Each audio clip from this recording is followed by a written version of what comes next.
Modern Warfare 2 hype is building day by day, and the most recent thing we've got is a look at the single player. There's a few snippets of gameplay here that I wanted to take a look at.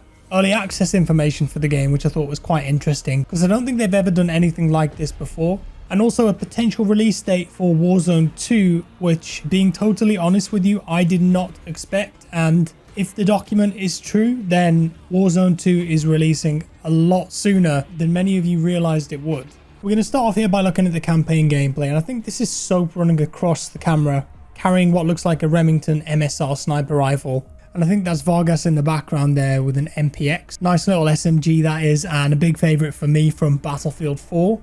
Next, a little shot walking through a canyon here, and this looks awesome, the lighting, and I feel like there's a lot of photogrammetry going on here too. That's why the rocks and stuff look so realistic. And many people online have suggested that the weapon here is the SIG MCX Spear because of the charging handle that you can see there. Apparently that's quite unique to the gun. This gun is also known as the M5 in BF 2042. And I believe that there's a variant of this called the XM5, which the US Army will be using going forward as their main assault rifle. Little rib boat up next. Hard to tell where this is, but we do know that rib boats and assault boats will feature in the multiplayer and Warzone 2. Moving on, we're in a downtown area now, and I think this is Chicago because it looks like the Navy Pier in the background, and also the skyscrapers there. Generally that kind of has a Chicago vibe to it. And I was lucky enough to see some behind the scenes alpha gameplay of this mission a couple months ago, and you can indeed rappel down the side of the skyscraper, but rather than like how it is in Warzone when you can just go up and down, in this you could go up and down, side to side. You could control the ascent and descent, you could flip upside down, and the mission involved moving down the side of the building,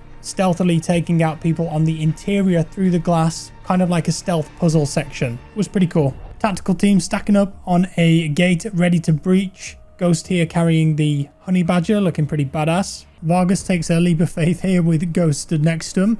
Maybe something's gone wrong and they're leaping into some water by the looks of it. Got an operator here in a very wet and rainy environment wearing what looks like night vision goggles. That could be the Amsterdam mission because that was just raining all the time when I saw it. Some kind of M4 there maybe. And then a first person perspective and Vargas in front. This is very reminiscent of the townhouse missions, incredibly claustrophobic, so I imagine we're going to get a couple of those style missions back in this game too. Might be Chicago again actually, this one. A shot of what might be an AC-130 or some kind of troop transport vehicle. That might be part of the intro to Warzone 2 and they've just snuck it in there, but most likely just some kind of cutscene in MW2 where you'll be dropping in. Quick shot of Soap here in another rainy environment, might be the same as earlier. And then finally something very reminiscent to all ghillied up from Modern Warfare. We see Gaz here in a ghillie suit with a ghillie sniper rifle. This is the Barrett MRAD, and this is a bolt action sniper rifle based on the Barrett 98B, which I'm sure that many of us have played with in several video games over the years. So I expect there'll be a ghillie sneaking mission with Gaz and Price in MW2. It's going to be epic, you just know it.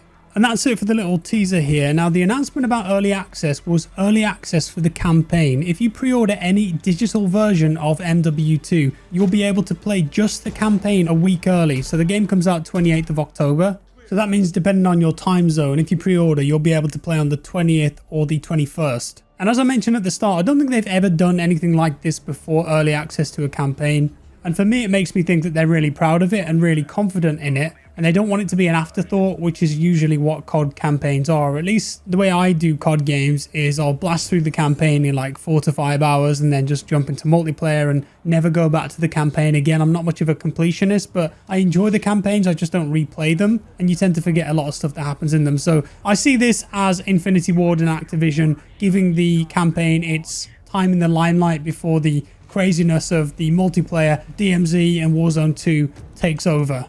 And that's a nice segue onto Warzone 2, which is the last topic of today's video. I'm not going to show the image because I don't want to be sharing leaked documents in my videos, and take this with a pinch of salt because it might not even be real. It looks pretty real to me. The images are still up on the internet if you want to go searching for yourself. But the story is that it's a document from Activision, and it was first posted in the WoW Classic subreddit because it talked about pre-patch and pre-sale for the WoW Classic Wrath of the Lich King expansion. There were some Overwatch 2 dates on there as well. But most interestingly for me, and I'm sure for you guys watching this now, there was a date on there, November 16th, for Call of Duty Warzone 2 global launch. Again, take this with a pinch of salt, but if that's true, then Warzone 2.0 releases only 3 weeks after MW2 multiplayer goes live. Obviously a very different tactic to how they released Warzone 1. Modern Warfare of course came out October 25th, 2019, and then Warzone didn't release until 10th of March 2020. So a good 4 to 5 months gap there between the two.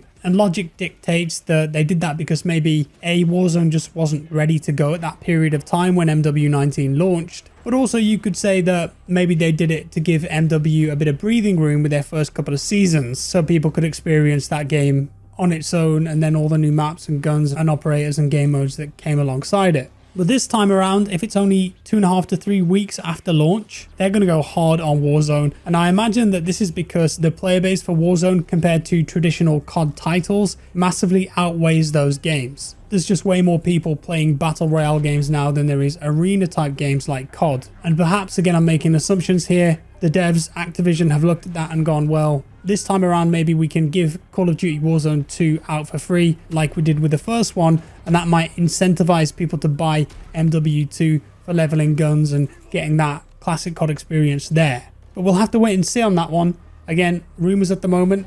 If that's true though, and if Warzone 2 is disruptive and innovative, as Pat Kelly, the Call of Duty franchise director, said, I'm excited to try it out, and I was not expecting it that early at all. I thought it might be March next year again, but if it is November and it's good and it works well, I'm down to just sink many hours into it. And that's all for today, guys. As always, do let me know your thoughts down in the comments below. Thank you. And if you enjoyed the video, leave a like. If you're new around here, subscribe for more, and I'll see you next time. Bye bye.